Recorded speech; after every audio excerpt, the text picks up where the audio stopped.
بسم اللہ الرحمن الرحیم۔ السلام علیکم ناظرین۔ آملے کا پانی نکال کر آنکھوں میں ڈالا جائے تو یہ نظر تیز کرتا ہے۔ آملہ بالوں کو سیاہ کرتا ہے اور بالوں کی جڑوں کو مضبوط کرتا ہے۔ زیتون کا تیل دل کے دورے سے محفوظ رہنے کے لیے انتہائی مفید ہے۔ زیتون کا تیل استعمال کریں۔ یہ جگر، دماغ، آنکھوں اور پٹھوں کو تقویت دیتا ہے۔ ایک نئی تحقیق میں دریافت کیا گیا ہے کہ خواتین میں ڈپریشن کا خطرہ مردوں کے بنسبت زیادہ ہوتا ہے۔ نبی کریم صلی اللہ علیہ وآلہ وسلم نے ارشاد فرمایا، قیامت کے دن میرے حوض کوثر پر کچھ لوگ آئیں گے جنہیں میں ان کو دنیا میں کثرت سے درود پاک پڑھنے کی وجہ سے پہچانتا ہوں گا۔ ناظرین، کھیرا پیاس بجھانے کے لیے بہترین ہے۔ جسم میں پانی کی کمی دور کرنے کے لیے کھیرے کا رس مفید ثابت ہوتا ہے۔ بادام ذہن کو تیز کرتا ہے اور دماغی کمزوری سے نجات میں معاون ہے۔ سیب کا رس پیا کرو۔ دل کو طاقت دینے میں اس میں خصوصی تاثیر پائی جاتی ہے، یعنی دل کے فاسد مادوں کو صاف کرتا ہے۔ پستہ حافظے کو تیز کرتا ہے۔ نبی کریم صلی اللہ علیہ وآلہ وسلم سے بہترین عورت کے بارے میں پوچھا گیا تو آپ صلی اللہ علیہ وآلہ وسلم نے فرمایا، بہترین عورت وہ ہے جسے شوہر حکم دے تو وہ اس کی بات مانتی ہو، جب شوہر اسے دیکھے تو وہ اسے خوش کر دیتی ہو، وہ عورت اپنی اور شوہر کے مال کی حفاظت کرتی ہو۔ حدیث پاک میں ہے کہ اگر شوہر اپنی عورت کو یہ حکم دے کہ پتھروں کو لے کر سرخ پہاڑ سے کالے پہاڑ تک جائے یا کالے پہاڑ سے سرخ پہاڑ تک جائے تو عورت پر حق ہے کہ وہ شوہر کا یہ حکم پورا کرے۔ یہ شوہر کی اطاعت کی تاکید کے حوالے سے بطور مبالغہ فرمایا گیا ہے، کیونکہ کسی کالے پہاڑ کے قریب سرخ پہاڑ یا سرخ کے نزدیک کالا پہاڑ نہیں ہوتا، یہ بہت دور دور ہوں گے۔ تو جب اتنی دور موجود ایک پہاڑ سے دوسرے پہاڑ تک پتھر لے جانے کا حکم پورا کرنے کی تاکید ہے، جو کہ بہت مشکل بھی ہے اور بے فائدہ بھی، تو شوہر کے دیگر اہم احکام کی اہمیت کتنی ہوگی۔ ناظرین، دن میں 2 مرتبہ 2 منٹ سے زیادہ دانتوں کی صفائی فالج، ہارٹ اٹیک اور ہارٹ فیلئر کے خطرے کو 3 گنا کم کر دیتی ہے۔ روزانہ 1 میل پیدل چلنے سے ذہنی دباؤ میں کمی آتی ہے۔ دودھ میں بادام بھگو کر کھا لینے سے دماغ کی کمزوری دور ہوتی ہے اور یہ جوڑوں کے درد میں بھی آرام دیتی ہے۔ چہل قدمی نیند کو بہتر بناتی ہے اور ذہنی دباؤ کم کرتی ہے۔ کھانے کے بعد 1 کھجور کھانے سے معدہ تندرست رہتا ہے۔ کھجور دودھ پلانے والی ماؤں کے لیے نہایت مفید ہے۔ اگر ہاتھ جل جائے تو شہد اور نمک کا لیپ کر لیں۔ دن میں 3 لیٹر پانی پینے سے کچھ دن میں پٹھوں کا کھچاؤ ٹھیک ہو جاتا ہے۔ نہار منہ لیموں کے چند قطرے منہ میں ڈالنے سے بلڈ پریشر نارمل رہتا ہے۔ ناظرین، چہرے پر عرق گلاب لگا کر سو جاؤ، چہرہ پھول کی طرح چمک اٹھے گا۔ اگر ہاتھ پاؤں سن ہو جانے کا مسئلہ ہو تو 1 چمچ شہد اور آدھا لیموں نیم گرم پانی کے 1 گلاس میں نچوڑ کر نہار منہ پینے سے ہاتھ یا پاؤں سن نہیں ہوتے۔ پپیتے کا رس چہرے کے داغ دھبوں کو دور کرتا ہے۔ جلے ہوئے حصوں پر لگانے سے جلن اور درد کو کم کرتا ہے۔ دائمی قبض کو دور کرنے کے لیے پپیتے کا روزانہ استعمال مفید ہوتا ہے۔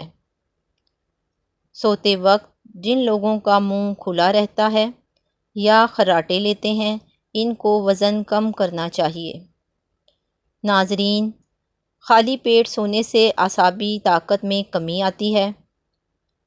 امرود کے بعد پانی پینا بیماری کو دعوت دینے کے مترادف ہے۔ کھجور اور شہد ایک ساتھ کھانے سے چھاتی صاف رہتی ہے۔ گنے کا رس استعمال کرنے سے یرقان کی بیماری دور ہو جاتی ہے۔ ناشتے میں ہری سبزیوں کا استعمال کرنے سے بیماریوں میں کمی آتی ہے۔ لیموں کا پانی پینے سے سانس کی بدبو فوری ختم ہو جاتی ہے۔ ناظرین، سیدنا عبداللہ ابن مسعود رضی اللہ تعالیٰ عنہ نے فرمایا، کسی کی تعریف کرنے میں جلدی نہ کرو اور کسی کی مذمت کرنے میں بھی جلدی مت کرو، کیونکہ بہت سے وہ لوگ جو تمہیں آج ناپسند ہیں کل اچھے لگیں گے، اور بہت سے آج کے پسندیدہ لوگ کل برے لگیں گے۔ ایسا بارہا مشاہدہ کیا گیا ہے کہ لوگ جلد متاثر کر لیتے ہیں اور جلد ہی خفا بھی ہو جاتے ہیں۔ عقل مند وہ ہے جسے لوگوں کا اپنے گرد نظر خوش کرے، نہ لوگوں کا چڑھ جانا پریشان کرے، کیونکہ لوگ چڑھتے سورج کو سلام کرنے والے ہوا کے ساتھ بدل جانے والے ہیں۔ ناظرین، ورزش کرنے سے مدافعتی نظام کی سطح بہتر ہوتی ہے۔ ورزش شوگر، موٹاپا، بلڈ پریشر اور دوسری دائمی بیماریوں جن سے قوت مدافعت کمزور پڑ سکتی ہیں، ان کے امکانات کم کرتی ہے۔ فائبر سے بھرپور غذائیں جگر کی بیماریوں سے بچا سکتی ہیں یا اس کو کم کر سکتی ہیں۔ جسمانی ورزش مدافعتی نظام کی تربیت اور تقویت کا ایک بہت اہم ذریعہ ہے۔ ناظرین، آملہ خون صاف کرتا ہے، دل کو راحت و قوت دیتا ہے۔ ایک تحقیق کے مطابق دل کے مریض کو آدھے گھنٹے یا اس سے زائد سینے میں درد رہتا ہے۔ درد بائیں ہاتھ کی طرف پھیلتا ہے اور اس کے ساتھ بہت زیادہ پسینہ آتا ہے۔ اگر اس کا بروقت علاج نہ کیا جائے تو یہ دل کے دورے میں تبدیل ہو سکتا ہے۔ اس سے دل کے دورے میں صرف 3 سے 8% کے زندہ بچنے کی امید ہوتی ہے۔ دل کے مریضوں کے لیے نمک کے استعمال میں کمی لانا انتہائی ضروری ہے، کیونکہ نمک کا زیادہ استعمال بلڈ پریشر میں اضافہ کر سکتا ہے۔ شکر سے بھرپور غذاؤں میں کمی بھی لانا ضروری ہے، کیونکہ ان کے استعمال سے شوگر کے خطرات میں اضافہ ہوتا ہے، جو ہارٹ اٹیک کی وجہ بن سکتی ہے۔ ناظرین، کدو کے بیج کا تیل بالوں کو مضبوط، چمکدار اور صحت مند بنانے کی قدرتی خوبی سے مالا مال ہے۔ کدو کے بیج کا تیل دراصل دیگر تیلوں کے مقابلے میں وزنی نہیں ہوتا۔ اس کے جذب ہونے کا دورانیہ ناریل کے تیل کے قریب تر ہے۔ یہی وجہ ہے وہ بالوں کو مؤثر نمی کے ساتھ قدرتی چمک بخشتا ہے اور جڑوں کو مضبوط بناتا ہے تاکہ بال ٹوٹیں نہ ہی کمزور ہوں۔ اس تیل کی ایک خاص بات یہ بھی ہے کہ یہ تہ میں جذب ہو جاتا ہے، جس کی وجہ سے فنگس انفیکشن کے امکانات کم ہو جاتے ہیں۔ کدو کے تیل کو سر میں 12 سے 24 گھنٹے لگا رہنے دیں۔ بالوں کو کسی کیپ یا کپڑے سے نہ ڈھانپیں، بلکہ ہوا لگنے دیں، جس کے بعد اسے نیم گرم پانی یا ہلکے شیمپو سے دھو لیں۔ ناظرین، آملہ پٹھوں کو طاقت دیتا ہے، بواسیر اور پیچش کے علاج میں بھی مفید ہے۔ خشک آملہ باریک پیس کر ہم وزن شکر ملا کر روغن بادام سے چکنا کر کے 1.5 تولہ کے قریب نیم گرم پانی کے ساتھ نہار منہ کھانے سے نظر تیز ہوتی ہے۔ آملے کو باریک پیس کر پانی میں گھول کر پیشانی پر گاڑھا لیپ کرنے سے نکسیر بند ہوتی ہے۔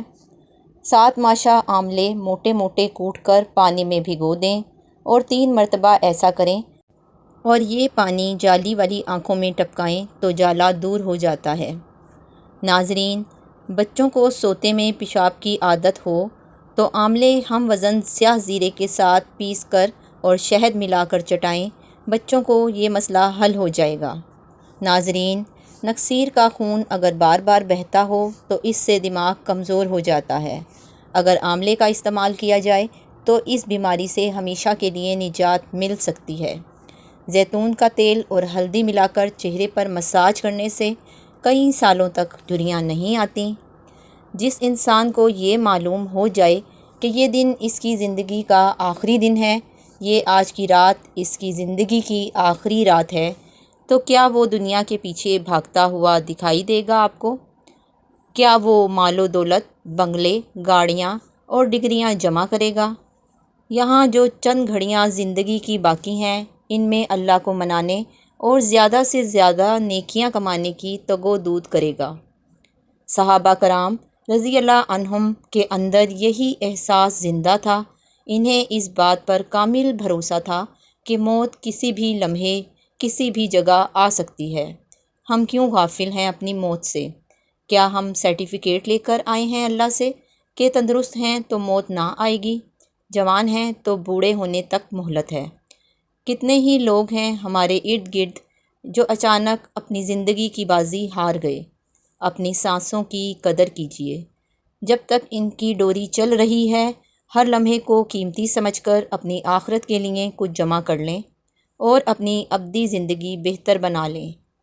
زیادہ سوچنا ہماری زندگی کا سکون، خوشی اور مسکراہٹ چرا لیتا ہے۔ ہر وقت ہر بات پر اوور تھنک کرتے رہنا ہمیں اور بے چینی میں مبتلا کر دیتا ہے۔ اس لیے ضروری ہے کہ ہم خود کو آسانی دیں، چھوٹی چھوٹی خوشیوں سے لطف اندوز ہوں اور اپنے ذہن کو آزاد رکھیں۔ یاد رکھیں، زندگی کا سکون اسی میں ہے کہ ہم ہر بات کو دل پر نہ لیں اور سادگی کو اپنائیں۔ کچھ دعائیں آسمان تک جاتی ہیں اور پھر لوٹ آتی ہیں، اس لیے نہیں کہ وہ سنی نہیں گئیں، بلکہ اس لیے کہ کچھ چیزیں ہمیں نہ ملنا ہی بہتر ہوتا ہے۔ ادھوری دعائیں، ادھورے خواب اور ادھوری چاہت زندگی کا حصہ ہے۔ زندگی صبر کا دوسرا نام ہے، اور صبر ہمارے اندر ادھوری خواہشات سے آتا ہے۔ زندگی کا اصل مطلب انہی ادھوری خواہشات کے اندر چھپا ہے، جو احساس دلاتا ہے کہ ہر چیز کا حاصل ہو جانا زندگی کا حاصل نہیں ہوتا، اور یہ بھی تو ہے کہ اگر دنیا میں ہی ہر خواب مکمل ہو جاتا، ہر چاہت پوری ہو جاتی، تو لوگ جنت کی تمنا کیوں رکھتے؟ اگر آپ زندگی میں سکون چاہتے ہیں تو چند ان چیزوں کا خیال رکھیں۔ سب سے پہلے اپنی زندگی سے غیر ضروری لوگوں کو دور کریں۔ ان باتوں کو بار بار یاد نہ کریں جو آپ کو بے سکون کر دیتی ہیں۔ دوسروں کی ہر بات کو دل پر مت لیں۔ اگر کوئی کچھ کہہ دے تو برداشت کریں، سنیں اور آگے بڑھ جائیں۔ زندگی امتحانات کا نام ہے، اور ہر امتحان میں ایک سبق چھپا ہوتا ہے۔ اگر آپ کسی امتحان سے گزر رہے ہیں تو مایوس نہ ہونا، کیونکہ ہر مشکل آپ کو مضبوط بنانے آتی ہے۔ اللہ آپ کو اکیلا نہیں چھوڑتا۔ صبر اور امید کی رسی تھامے رکھیں۔